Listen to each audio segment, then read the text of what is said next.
Marco Rubio, qui a été officiellement nommé par Donald Trump. C'est celui qui va remplacer Anthony Blinken. Il sera donc le chef de la diplomatie américaine et le porte-voix des États-Unis d'Amérique. C'est une très mauvaise nouvelle pour le régime Tebboune et le régime algérien.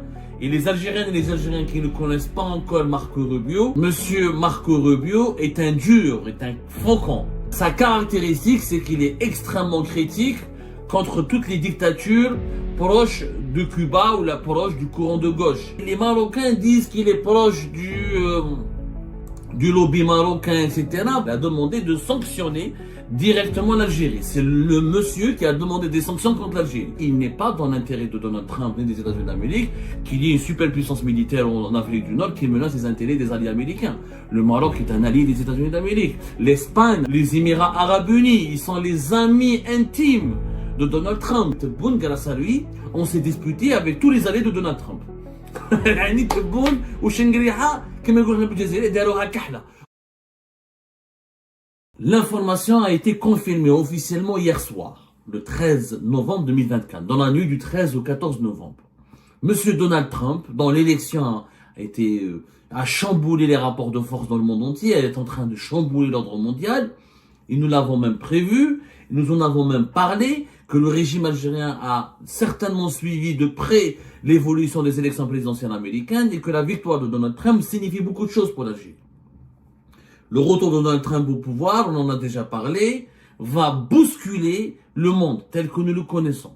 L'issue à la guerre en Ukraine, le renouveau, la relance de la production du gaz de schiste et du pétrole de schiste aux États-Unis d'Amérique, l'impact sur les prix des hydrocarbures sur les marchés mondiaux, la nouvelle doctrine qui sera mise en place avec beaucoup d'acharnement par la nouvelle administration de Donald Trump, l'Amérique d'abord, le rapprochement de l'administration américaine avec le Maroc, les Émirats Arabes Unis et les puissances avec lesquelles le régime Tebboune a de très mauvaises relations et des relations très conflictuelles, sont autant de signaux d'alarme qui exposent notre pays à un danger, pas d'isolement, parce que avec l'administration Biden, on était isolé dans le monde, mais il y avait des contacts approfondis avec l'administration Biden qui a noué des bonnes relations avec le régime Tebboune pour le rapprocher du camp occidental et pour l'éloigner de la Russie. Tebboune a fait des concessions aux Américains avec Biden, mais ils l'ont laissé maintenir sa politique anti-marocaine, anti-émirati, sa radicalité sur la question du Sahara occidental.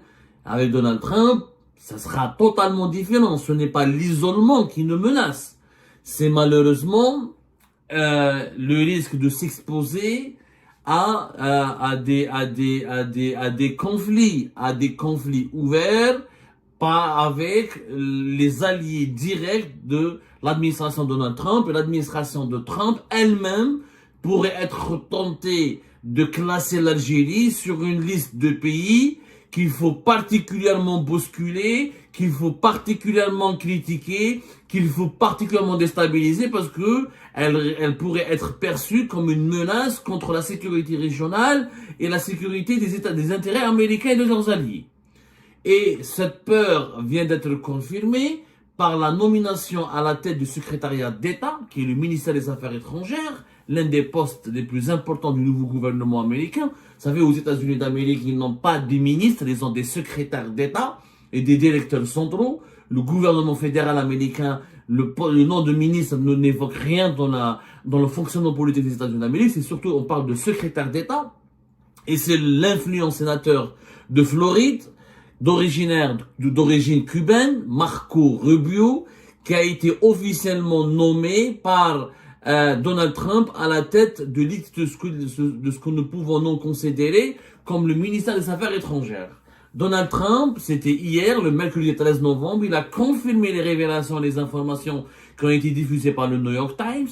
Nous n'avons pas voulu les prendre au sérieux, en tout cas, parce que Donald Trump, c'est quelqu'un qui est un homme très habitué au rebondissement, c'est quelqu'un d'imprévisible, il peut juste pour contrer et emmerder les médias américains, il peut juste pour les démentir, il peut changer son plan et changer les nominations à la dernière minute.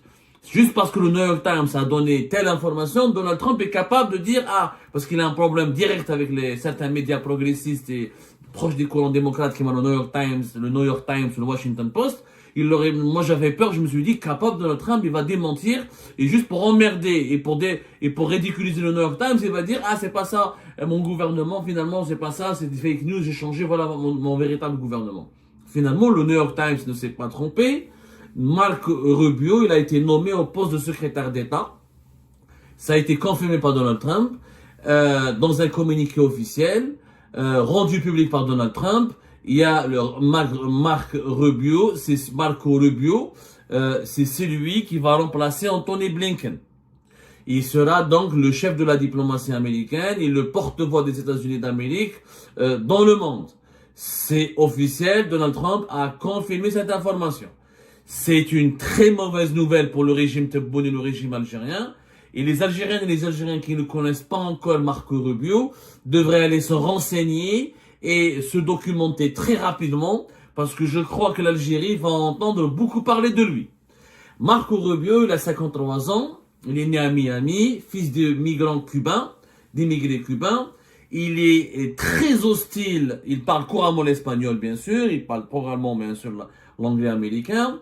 Et au début, il était un adversaire de Donald Trump. Ensuite, il s'est réconcilié avec lui, il l'a soutenu, il était l'un des cadres, les dirigeants plus importants de sa campagne pour sa reconquête et son retour au pouvoir à la Maison Blanche. Monsieur Marco Rubio est un dur, est un faucon, est un véritable dur. Les faucons aux États-Unis d'Amérique, c'est le courant conservateur, adepte de la ligne dure dans la politique étrangère, qui sont contre la souplesse et qui sont qui ont pour vision d'asseoir la domination américaine dans le monde entier. C'est-à-dire, ce sont des partisans de la réaffirmation par la force du leadership américain. Les faucons croient à la brutalité, croient aux sanctions, ils croient au rapport de force, ils croient à la sévérité pour maintenir le leadership américain. Ils sont pas comme les démocrates ou les progressistes, c'est-à-dire favorables à la souplesse ou aux négociations ils acceptent pas que le monde soit un monde multipolaire. Pour eux, c'est les États-Unis d'Amérique, le leader du monde, c'est la première puissance au monde, c'est le gendarme du monde, ça doit rester le gendarme du monde. Sa caractéristique, c'est qu'il est extrêmement critique contre toutes les dictatures proches de Cuba ou proches du courant de gauche. Il est extrêmement critique contre le Cuba, bien sûr par son histoire familiale. Il est très critique contre le Venezuela. Il est très critique contre les dictatures et les régimes qui pratiquent encore une doctrine socialiste et une doctrine proche du communisme ou qui garde quelques résidus du communisme. Et surtout, il s'entend pas très bien avec la Russie, mais il est vraiment d'accord sur Donald Trump que la priorité des États-Unis d'Amérique, c'est l'Indo-Pacifique, c'est la concurrence, c'est la rivalité avec la Chine, c'est d'empêcher la Chine de prendre la première place dans le classement des pays de la première puissance au monde, que ce soit sur le plan militaire, sur le plan économique, de brider la Chine, d'empêcher la Chine de renverser les États-Unis d'Amérique, de prendre la première place du podium. D'ailleurs, il est pour à ce que les États-Unis d'Amérique arment Taïwan, donnent des armes à Taïwan, ils soutiennent militairement Taïwan si la Chine veut la récupérer ou la veut l'envahir.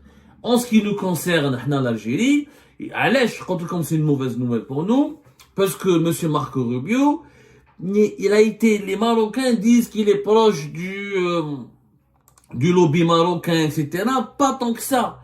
Il n'aime pas l'Algérie particulièrement parce que lorsque la guerre en Ukraine a éclaté, l'Algérie, en 2022 et en 2021, avait pratiqué une politique anti-occidentale et très proche de Vladimir Poutine. Et notre monsieur le président Abdelmadjid Tebboune, comme il est très intelligent et brillant, il est parti à Moscou, il a dit que Poutine était l'ami de l'humanité. Et Marco Rubio, en septembre 2022, c'est lui qui a dirigé une initiative menée par plusieurs sénateurs américains qui ont demandé à la Maison Blanche de prendre des sanctions directes contre l'Algérie.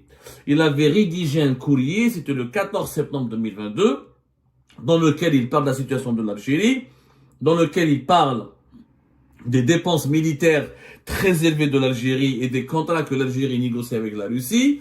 Et il a même écrit dans sa lettre que l'Algérie figure parmi le top 4 des acheteurs d'armes russes dans le monde, avec un montant de 7 milliards de dollars. Ce Ce flux financier permet d'alimenter la machine de guerre russe en Ukraine. Pourtant, vous n'avez encore pas fait d'usage de sanctions qui sont à votre pouvoir. Il a demandé de sanctionner directement l'Algérie. C'est le monsieur qui a demandé des sanctions contre l'Algérie. Il a dit aussi à l'époque, je vous encourage donc à prendre la menace que la Russie fait peser sur le monde au sérieux, à entreprendre des mesures nécessaires à l'encontre des parties dont les achats de matériel russe permettent à la Russie ces actions de déstabilisation. Donc, à l'époque, il était vraiment, franchement, extrêmement virulent à l'égard de l'Algérie.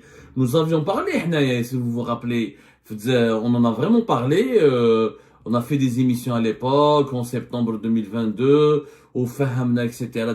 On a expliqué c'est quoi le risque. Et effectivement, plus tard, Tebboune a subi beaucoup de pression de la part des Américains, notamment à travers la personne de l'ambassadrice des États-Unis d'Amérique à Alger, l'actuelle ambassadrice qui n'est pas encore partie,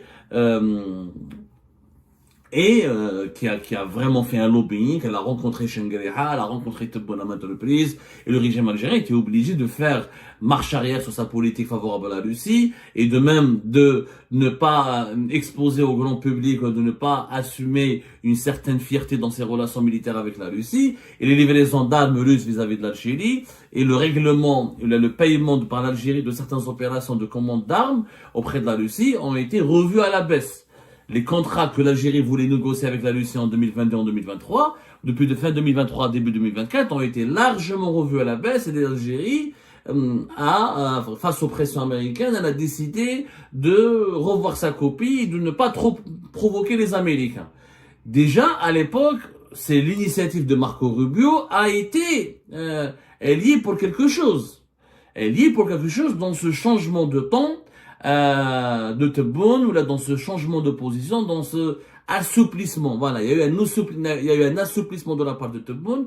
Bon, après Tebboune s'explique pour d'autres raisons. Il a été déçu, on n'a pas intégré les BRICS en 2023. Quand il est parti en Russie en juin 2023, il s'attendait à ce que les Russes le soutiennent, etc. Ça n'a pas été le cas. Donc il y a eu quand même des déceptions. Puis il y a eu des désaccords dans le dossier malien, etc. Les Russes ont soutenu la junte malienne qui pratique une politique anti-algérienne, qui ne veut pas appliquer les accords d'Alger, qui n'accepte pas le parrainage de l'Algérie ni du régime algérien dans ses affaires internes, dans le règlement, dans les résolutions du conflit avec les minorités touareg au nord du pays. Donc, après le déploiement de Wagner en Libye et en Mali, dans les deux pays où les intérêts algériens sont menacés, on pousse Tebboune à se rapprocher davantage des États-Unis d'Amérique et à s'éloigner un peu de la Russie. Mais il est inévitable, il est indéniable que Marco Rubio, à la tête du secrétariat d'État, c'est une très mauvaise nouvelle pour l'Algérie. Et les pressions qui ont été exercées en septembre 2022 par Marco Rubio sur l'Algérie ont fait paniquer les dirigeants algériens.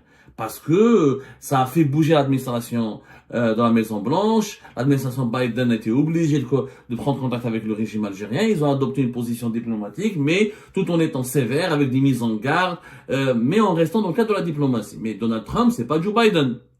Voilà, Anthony Blinken, c'est pas Marco Rubio. Marco Rubio ne va pas parler, ne va pas d'abord faire usage de la diplomatie. Il va davantage passer par la mise en garde, par la critique, il va davantage bousculer, il va davantage menacer, intimider. C'est la nouvelle doctrine de Donald Trump. Donald Trump, c'est simple, c'est l'Amérique, le retour de la grande puissance américaine. C'est l'Amérique qui doit rester le numéro 1 mondial, l'entité qui inspire la crainte, qui inspire le respect, et qui doit forcer le respect, dont les intérêts doivent être protégés à tout prix. Il n'est pas dans l'intérêt de Donald Trump ni des États-Unis d'Amérique qu'il y ait une superpuissance militaire en Afrique du Nord qui menace les intérêts des alliés américains.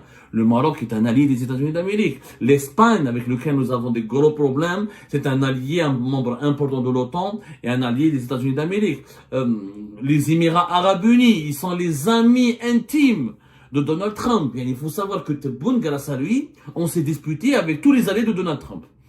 يعني تبون وشنقريحة كما يقولون بالجزائر داروها كحلة. On s'est disputé avec tout le monde. Quand معليش عندك un problème avec le Maroc ou de bonnes relations avec les Émirats, معليش. Ou un problème avec les Émirats ou de très bonnes relations avec l'Arabie Saoudite, plus ou moins. Des mauvaises relations avec la France, mais de bonnes relations avec l'Espagne. Maintenant, nous avons énormément de mauvaises relations. On a énormément d'adversaires. On s'est créé des adversaires. Le régime Tebboune s'est créé gratuitement des ennemis, des adversaires. Et ce n'est pas des adversaires, c'est même des ennemis. Parce que Tebboune a été brutal, il a fait la menace, de l'intimidation, du chantage, il a utilisé l'arme migratoire, il a utilisé la sanction économique, il a utilisé la guerre d'information, les diffamations, les dénigrements médiatiques. Il a été extrêmement méchant par rapport aux Émiratis Tebboune. Il a été aussi très méchant avec les Espagnols. Il est en train d'être très méchant avec les Français. Bon, il a un petit peu revenu en arrière parce que, comme par hasard, le conflit avec la France allait prendre de l'intensité au moment où Donald Trump est arrivé au pouvoir. Moi, je suis sûr que l'arrivée à la Maison-Blanche, la victoire éclatante de Donald Trump dans les élections présidentielles américaines, en fait réfléchir Tebboune un petit peu. Donc, on a été extrêmement méchant avec beaucoup de pays qui font partie de l'alliance transatlantique et qui sont des alliés importants pour les États-Unis d'Amérique dans leur renforcement du leadership mondial. Aujourd'hui, nous avons un problème. Nous avons un problème sérieux. Nous avons un problème sérieux. Marco Rubio, comme interlocuteur, Anthony Blinken, quand il était venu à Alger en fin mars 2022, c'était le 30 mars, il était conciliant, il a voulu venir à Alger, il n'est pas resté longtemps, mais il a parlé avec Tebboune, il a essayé de le sensibiliser, il l'a écouté, il est diplomate. C'est pas le cas de Marco Rubio. Marco Rubio, je sais même pas s'il va accepter de venir à Alger d'ailleurs, après ses prises de position extrêmement dures à l'égard de l'Algérie. Est-ce que la perception, on n'a pas d'informations là-dessus, est-ce que la perception de Marco Rubio vis-à-vis de l'Algérie a évolué? On n'en a aucune preuve. Oui, vous allez, évidemment, ce n'est pas une priorité absolue pour lui, hein. L'Algérie pour les États-Unis d'Amérique, c'est un timbre de poste. Pour Marco Rubio, la priorité, c'est l'Indo-Pacifique, c'est Taïwan, c'est la Chine, c'est d'en finir une fois pour toutes avec le conflit en Ukraine. Mais il n'en demeure pas moins que Marco Rubio va ramener son équipe au secrétariat d'État, qu'il aura des conseillers et des sous-secrétaires qui vont aux États-Unis d'Amérique. Ils ont des sous-secrétaires chargés des questions du Moyen-Orient, de l'Afrique du Nord, du Maghreb, etc. Il y aura des bureaux spécialisés dans chaque région à travers le monde, qui sont ces équipes qui vont s'imprégner de sa pensée, qui vont s'imprégner de son idéologie, de sa perception, qui vont donc reproduire leur politique, ou vont produire une nouvelle politique à la Maison-Blanche à l'égard de certains pays à travers la planète, en s'inspirant des positions et de la perception de Marco Rubio et Donald Trump vont imprimer dans leur nouvelle politique. Et l'Algérie est un pays extrêmement mal perçu.